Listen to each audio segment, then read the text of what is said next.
by the time you're seeing this video, I'm dead.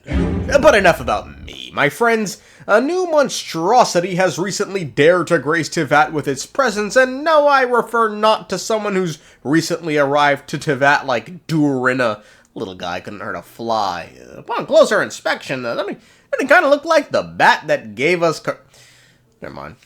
No, rather, someone on Teyvat has recently obtained some upgrades, or I don't know, maybe that's not the best way to put it, but bottom line is Rhinedottir, one of the 5 bastard sinners of Khaenri'ah, is now the same entity as Nibirius, one of the 4 shades of the heavenly principles. Why is this problematic? Because, my friends, old Dainsleif once had a dream that one day he'll defeat Rhinedottir, not based on the color of her power, but on the... fuck it. The wise Rhinedottir, the visionary Vedrfolnir, gold Rhinedottir, the foul Sertologi, and Rehir of Solnari, Rerir. No matter how eroded my memory may become, I will never forget their names. One day, I shall have my vengeance. Look, he can't do it. No, not anymore. Hell no. Rhinedottir has too much power, okay? Probably enough power to break whatever proverbial glass ceiling existed before. However powerful you think this new giga super nigga Rhinedottir is, double it. In all honesty, she could very well be the 2nd strongest entity in all of Teyvat behind... Let me tell you what we're working with here, okay? Rhinedottir is, without a doubt, the greatest alchemist Teyvat has ever seen. Look, I hate the bitch, but credit where credit's due, she can cook. The only master the art of chemia has ever seen, an alchemical practice focused on the creation of life. She's created life of all shapes and sizes, from monsters capable of raising entire nations like the Black Dragon Durin, all the way to synthetic humans indistinguishable from real ones. She's done it all. As a matter of fact, she was so good, she was one of the 6 greats Khaenri'ah produced. The hope of her nation, said so by Dainsleif himself. They were once people of great esteem in Khaenri'ah, those who carried the hopes of the nation. They were the best of their peers, outstanding in their respective fields. My friends, this is base Rhinedottir, one of the greatest Khaenri'ans to ever exist. Lethal proficiency in the dark arts. Wholesome, accomplished upbringing, bright future ahead of her. I think we all know where this story is headed. Then she got hooked on crack! Yet, deep within, the 5 of them craved something more. They could not resist the call of the abyss, and divided among themselves a power that could destroy the world.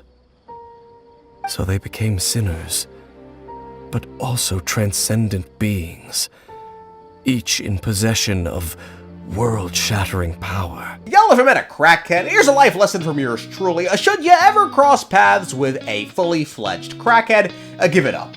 Whatever it is, give it up. While crackheads are usually, a peaceful people on the hunt for funds to acquire some more crack, crackheads will not hesitate to rob you of your dineros, whereby in their crackhead strength will be at full display, and all forms of modern weaponry cease to be useful. Nothing short of God himself can save you at that point.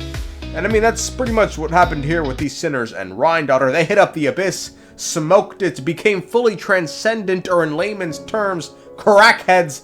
And naturally, the perks of being a crackhead, as mentioned earlier, is super strength, or in this instance, world-shattering power. All forms of Teyvat's modern weaponry cease to work on her bullshit, but lucky for us, on Teyvat, God answers prayers and responded to the cries of mankind in the form of that heaven-sent divine fucking nail. But what I wanted to focus on here is the idea that Rhinedottir, following her exploitation of the abyss, is in possession of world-shattering power.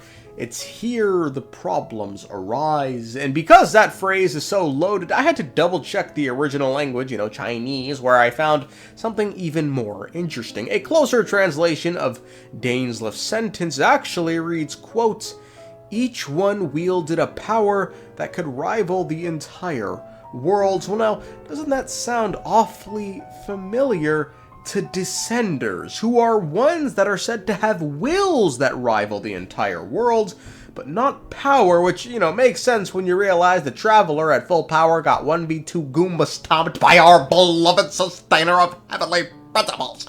Despite being a Descender. However, there has been one other character whose powers are said to rival a world, and that person is Nervalet, the Hydro Dragon of Water. Quote, now that he has obtained 1 part of 7 of the authority over the mortal realm and reforged the throne and title of a fully fledged dragon, he is one strong enough to equal and rival the human realm, and logic would dictate that he need not subscribe to this system known as fate.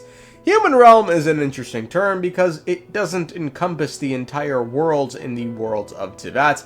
There is the light realm, the human realm, and the void realm. So for Nervalet to only have enough power to rival the human realm is interesting. Now, if you're wondering about the literal translation in this instance, a human realm is apparently something closer to world of man, and given Teyvat is a world of man now, the real translation indicates his power level could be more in line with that of the sinners.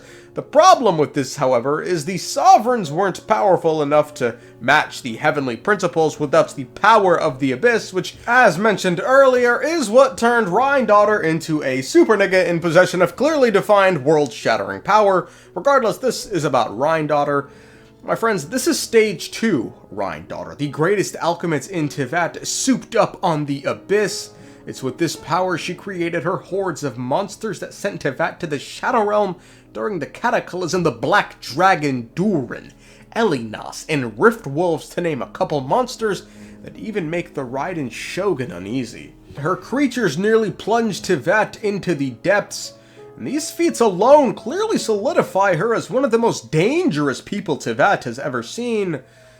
But now we've just learned she's fused with a shade of the primordial one, a progenitor god, hailing from beyond the stars. It's here the situation becomes nuclear. Shades, in Mawika's own words, are levels above even the archons themselves. Renova is a god whose existence predates any archon. You can think of her like an emissary of the heavenly principles. She controls the power of death. The same principle applies to the ruler of death's power, with one notable distinction. But if you survive the trial, you will gain unprecedented strength and the ability to harness powers more formidable than any archon. They are the administrators of Teyvat, subservient only to the heavenly principles. They control the fundamental laws of the world, such as life and death. And it's with the ruler of life that the offender of life has merged, creating something that, look, the end result still isn't clear as who's driving the body or what have you, but the fact still remains, Dain not touching this, bro. Dain over here fighting for his life against the curse that was levied unto him by, another shade, the ruler of death, impersonally, mind you. Just the whole fucking race of people that Dain happened to be a part of, and Dain's still over here like, God damn, I'm still dealing with this shit. Look, Renova ain't see, hear, or touch the nigga, so now he's expected to just throw hands with another actual shade, brother. Man, brother's going to have to shift this definition of the word vengeance here to, just like poke her with a long stick and run away, because he ain't killing her, bro. If that's what he means by vengeance, hell no.